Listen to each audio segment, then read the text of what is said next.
तो अब हम देखेंगे the many challenges before trade union. Trade unions क्या होती हैं? एक ऑर्गेनाइजेशंस होता है वर्कर्स का, किसी भी फील्ड्स में हो सकता है, जहाँ पे वो साथ मिलके अपने किसी भी कॉमन इंटरेस्ट को फुलफिल करते हैं, उसके लिए डिमांड करते हैं। The agitation of trade union against the labour codes have failed unlike the protest of the farmers.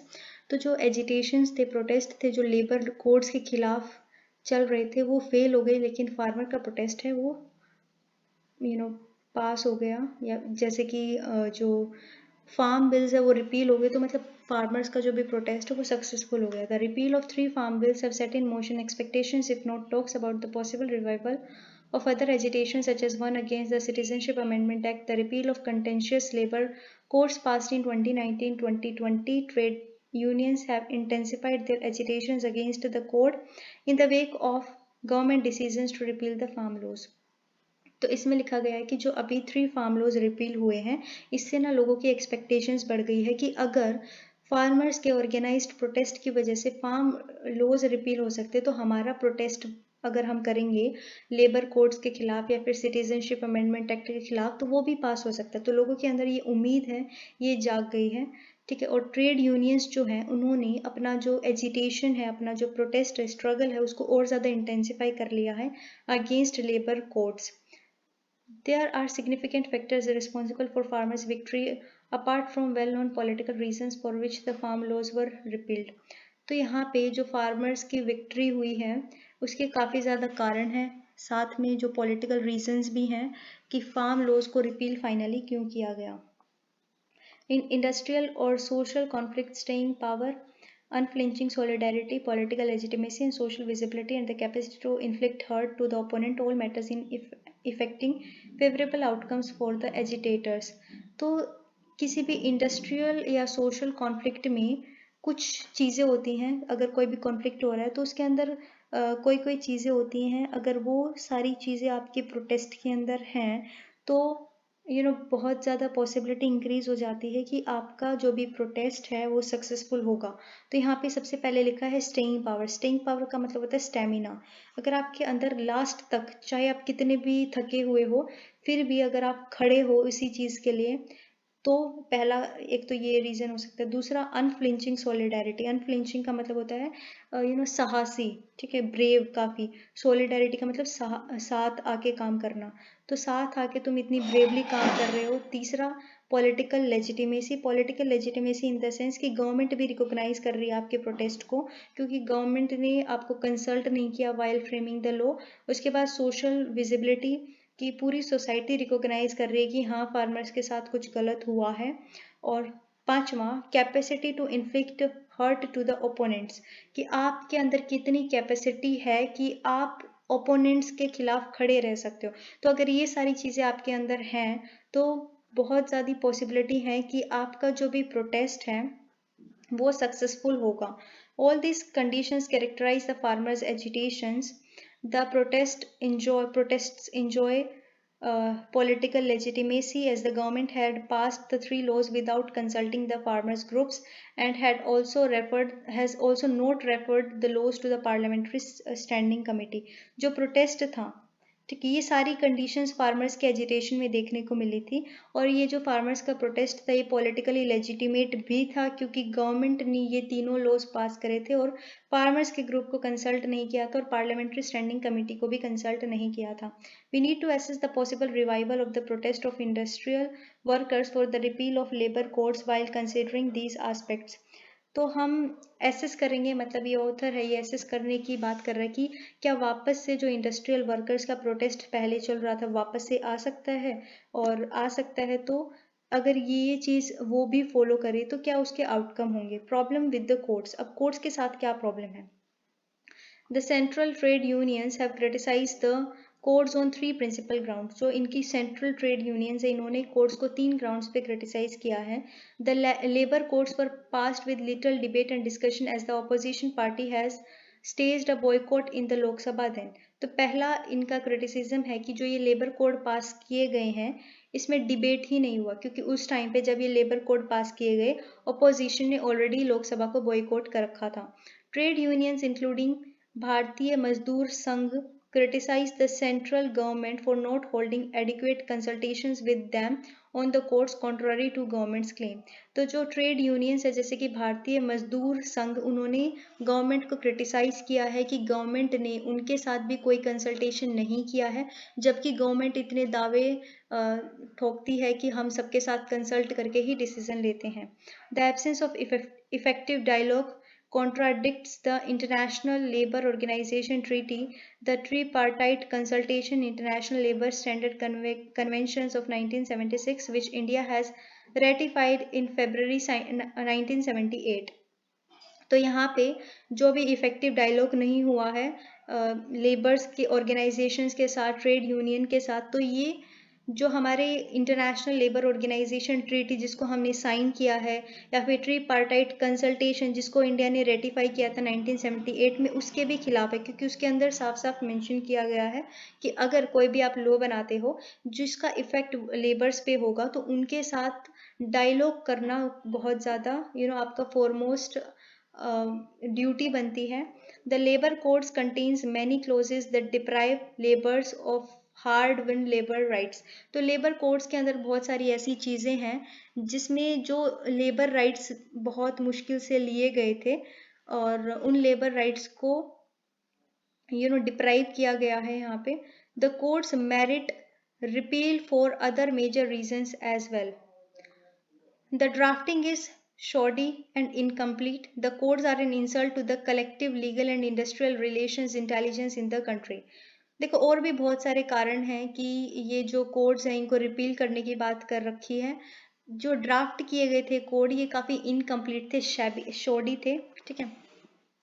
और ये एक टाइप की इंसल्ट है कि इस टाइप के बेकार कोड बनाए हैं कि हमारा जो कलेक्टिव जो हमने इंडस्ट्रियल और लीगल रिलेशंस एस्टेब्लिश किए हैं तो उसके लिए भी एक इंसल्ट है कि हमने इतने खराब कोड बिल्स बनाए हैं, ऐसा ऑथर कह रहा है. The government introduced changes in major contentious closes.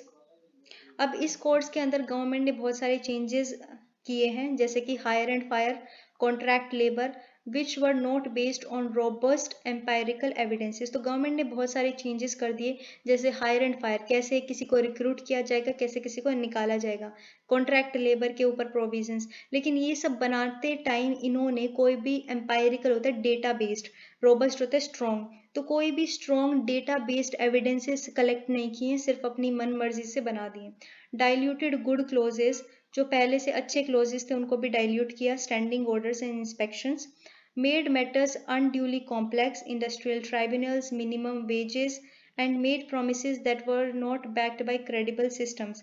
और इन्हीं कोड्स में गवर्नमेंट ने और भी ज़्यादा सिस्टम को कॉम्प्लेक्स कर दिया है, फालतू में इंडस्ट्रियल ट्राइब्यूनल्स घुसा के, मिनिमम वेजेस के प्रोविजंस घुसा के, और जो भी प्रोमिसेस बनाए गए हैं इन कोड बिल्स में उनको बैक करने के लिए कोई भी क्रेडिबल सिस्टम नहीं बनाया गया है. इनको बोला कि ऐसी ऐसी इंडस्ट्रियल ट्राइब्यूनल बनाएंगे, लेकिन बनाई कहाँ गई है.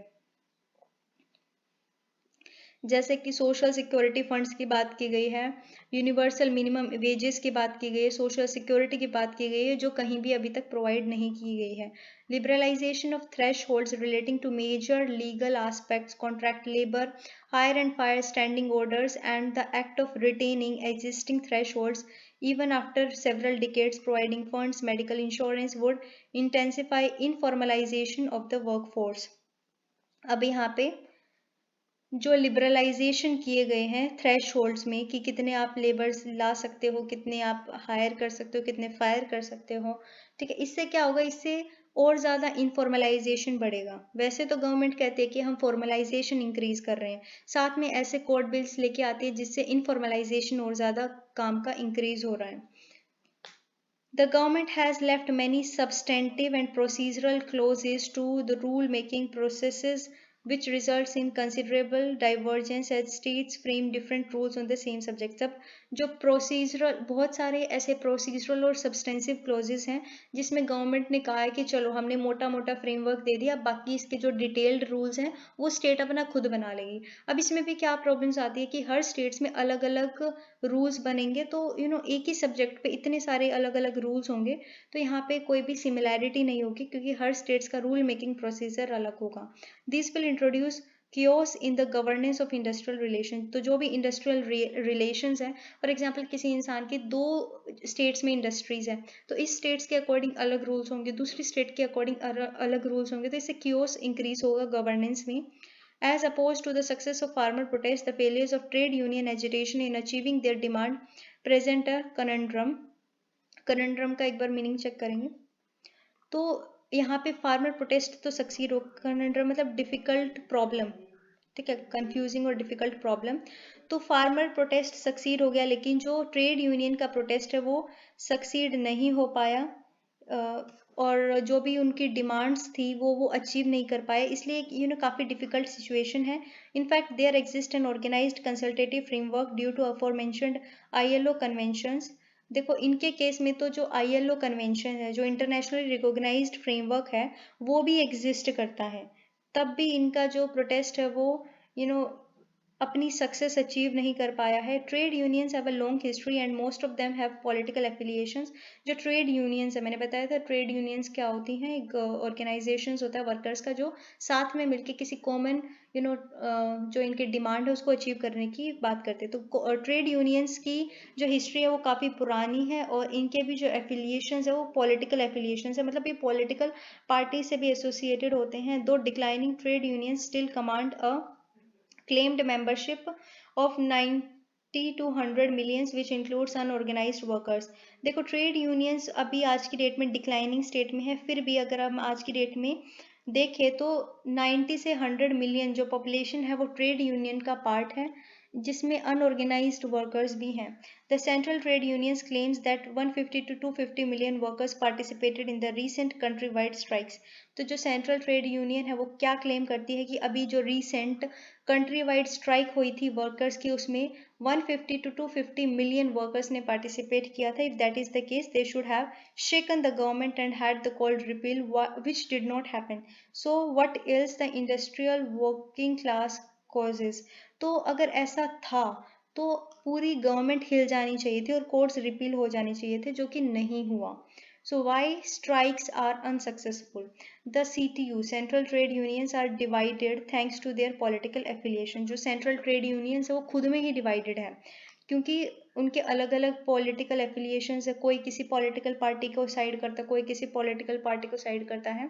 Out of the 12 major central trade unions 10 have been jointly spearheading agitations calling for the repeal of all four codes, while the BMS has been conducting its own limited agitations. It is fine with the wage and the social security codes but demands a review of the industrial relations and the occupational safety health and working condition codes। अब 4 code bills आए थे, अब इसमें ना अलग अलग जो trade unions है वो डिवाइडेड है। 12 मेजर ट्रेड यूनियंस है सेंट्रल लेवल पे, उसमें से 10 ट्रेड यूनियंस तो बिल्कुल खिलाफ है इन कोड बिल्स के, और वहीं पे जो भारतीय मजदूर संघ है वो अपनी खुद की एजिटेशंस को कंडक्ट करा रहा है, खुद के प्रोटेस्ट को करा रहा है। वो वेज और सोशल सिक्योरिटी कोड से ओके है, मतलब उसको वो ठीक लग रहे हैं, लेकिन उसकी प्रॉब्लम सिर्फ ये है कि इंडस्ट्रियल रिलेशन वाले में और occupational safety health and working condition codes में एक बार रिव्यू करने की ज़रूरत है। तो आप यहाँ पे 4 कोड्स का नाम भी याद कर सकते हो। पहला है वेज कोड्स, ठीक है, दूसरा है सोशल सिक्योरिटी कोड्स, तीसरा है इंडस्ट्रियल रिलेशंस कोड्स, एंड चौथा है occupational safety health and working condition codes. Against thousands of enterprises based unions lacking political consciousness do not always support the CTU agitations. अब देखो जो बहुत सारी एंटरप्राइजेस हैं, ठीक है, जिनके अंदर पॉलिटिकल कॉन्शियसनेस नहीं है, वो भी इनके एजिटेशन को, इनके प्रोटेस्ट को सपोर्ट नहीं करती है। The claimed strikes result in symbolic acts of nominal consultations with CTUs by the UPA और the national democratic alliance governments. देखो जो स्ट्राइक्स हैं, इसकी वजह से क्या हुआ, सिर्फ नाम नाम की ही नॉमिनल कंसल्टेशंस हुई, एक मेंबर्स वहां से आ गया, एक मेंबर्स इधर से आ गया, और इन्होंने बोल दिया देखो हमने तो कंसल्टेशन की है। The reforms mandate was always alive. Second, though the CTUs for long succeeds in blocking labor law reforms at the national level, substantial reforms of the laws and inspections have happened at a regional level। देखो जो central trade unions है बहुत time से वो labour law में reforms को block कर रही है नेशनल लेवल पे। देखो नेशनल लेवल पे तो वो सक्सेसफुल हो गई कि वो लेबर लॉ रिफॉर्म्स को नहीं लाने देना चाहती, लेकिन ये सब रीजनल लेवल पे नहीं हो पाया। रीजनल लेवल पे रिफॉर्म्स आए हैं, इंस्पेक्शंस हुई हैं। Further with the sly support of the government, sly का मतलब एक बार चेक करेंगे, employers have been able to achieve, sly का मतलब होता है एक्टिंग और डन इन सीक्रेट और डिसऑनेस्ट मैनर, मतलब बेईमानी।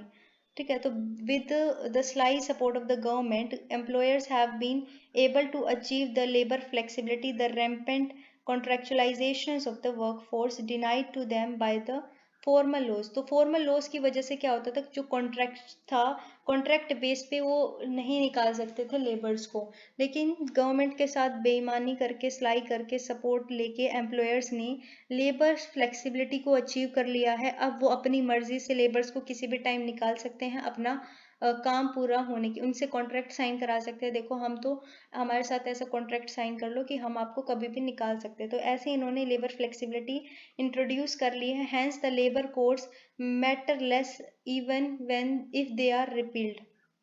इसलिए अगर लेबर कोड्स को रिपील कर भी दिया फिर भी गवर्नमेंट के साथ एम्प्लॉयर्स ने अपना हाथ मिला रखा है और वो लेबर फ्लेक्सिबिलिटीज को ऑलरेडी इंट्रोड्यूस कर चुके हैं। Third, though there are around 400 million unorganized and informal workers, they are scattered and not organized in a consolidated manner to mount significant political opposition and demand labor market securities. देखो हमारे India में 400 million से भी ज़्यादा unorganised और informal sectors है, पर दिक्कत ये है कि सब अलग अलग अलग अलग सेपरेट हैं। जब तक ये साथ में नहीं आएंगे तो इनकी कॉमन वॉइस नहीं बनेगी। तो ये ऑर्गेनाइज नहीं है कंसोलिडेटेड मैनर में, तो ये प्रेशर नहीं डाल सकते। More informality thanks to labour reforms will further hurt unions agitational power. तो इनफॉर्मेलिटी की वजह से, इनफॉर्मल सेक्टर्स होने की वजह से ज़्यादा प्रेशर नहीं डाल सकते हैं।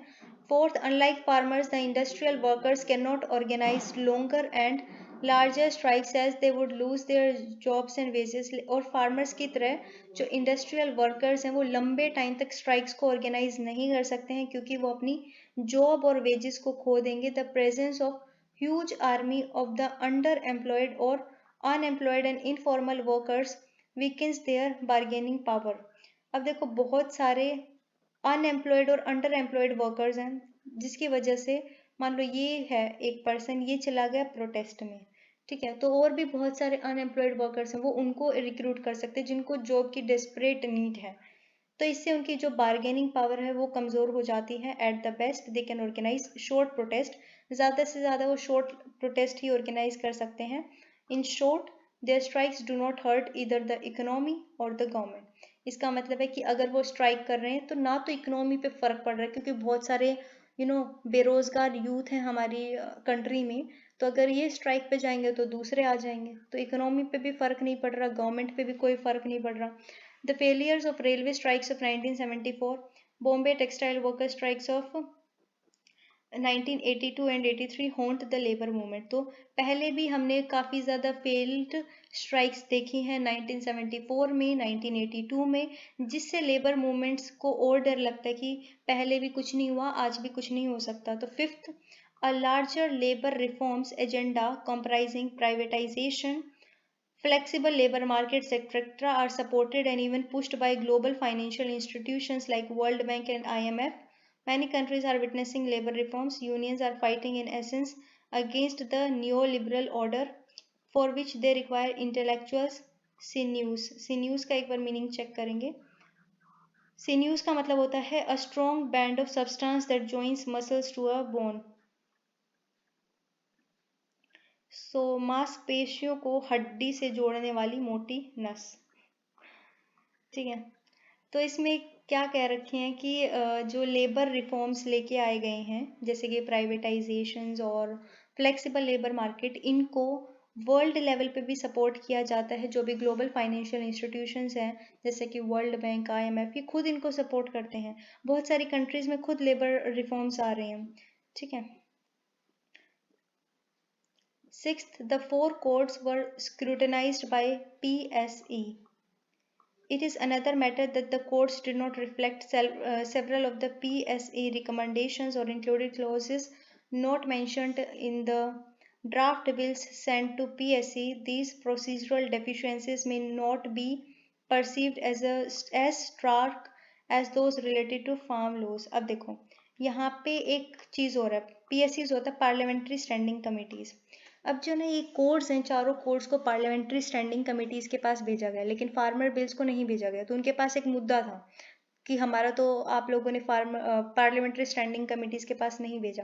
तो यहाँ पे ये बोल सकते हैं, देखो हमने तो पार्लियामेंट्री स्टैंडिंग कमिटीज के पास भेजा भी है, ऑल्दो इन्होंने उनकी सारी रिकमेंडेशंस नहीं मानी, और जो इन्होंने ड्राफ्ट पेपर उनके पास भेजा था उसमें उसके अलावा भी इन्होंने बहुत सारी चीज़ें हैं जो एक्चुअल कोड में इंक्लूड करी हैं। लेकिन ये फार्म लॉज जितनी गंभीर प्रॉब्लम नहीं है, क्योंकि उस टाइम पे तो भेजा ही नहीं गया था। Finally the hurt government and the powerful reform lobbying interest group would ensure that there would not be more rollbacks including the courts। अब देखो गवर्नमेंट हर्ट हुई है, क्यों हर्ट हुई है कि उन्होंने बिल बनाया और लास्ट में उनको झुकना पड़ा। तो ये जो हर्ट गवर्नमेंट है और ये जो इंटरेस्ट ग्रुप्स हैं, ठीक है, जो अपने इंटरेस्ट को फुलफिल करना चाहते हैं जैसे इंडस्ट्रियलिस्ट, अब ये दोनों ही अड़े रहेंगे कि कुछ भी हो जाए इन कोर्ट्स को तो हम नहीं हटाएंगे, हम इस बार पीछे हटने वाले नहीं हैं। In the wake of these realities union must come up either with agitational strategy to hurt the electoral image and prospects of the government and the economy, and or exploit the possibility of legally challenging the courts as have been done in case of gig workers। तो यहाँ पे ये सब realities देखते हुए कि अब government पीछे हटने वाली नहीं है, जो भी यूनियंस हैं, ट्रेड यूनियंस, इनको क्या करना पड़ेगा, या तो इनको अच्छी सी स्ट्रेटेजी बनानी पड़ेगी कि कैसे ये प्रोटेस्ट करें जिससे गवर्नमेंट की जो इलेक्टोरल इमेज है, ठीक है, वो खराब हो जाए, ठीक है, इनको कोई वोट ना दे, ऐसी ये इमेज क्रिएट कर दें, या फिर गिग वर्कर्स के जैसे लीगली चैलेंज करें, कोर्ट में जाके केस लड़ें। The delay in implementing the courts thanks to adverse economic conditions और possibly due to political factors can be short term consolidation if any. देखो ये जो कोड हैं ये अभी डिले हो रहे हैं, किसी भी वजह से हो सकते हैं, मे बी इकोनॉमिक कंडीशंस की वजह से या फिर पॉलिटिकल फैक्टर्स की वजह से, लेकिन ये जो डिले हो रहे हैं ये बहुत अच्छा मौका है आप सभी को एक साथ आने का, अपने आप को कंसोलिडेट करने का। तो आप इस टाइम पे अपने आप की स्ट्रेटेजी बना सकते हो ताकि फार्मर्स की तरह ही आप अपने कोड बिल्स को भी रिपील करवा सको।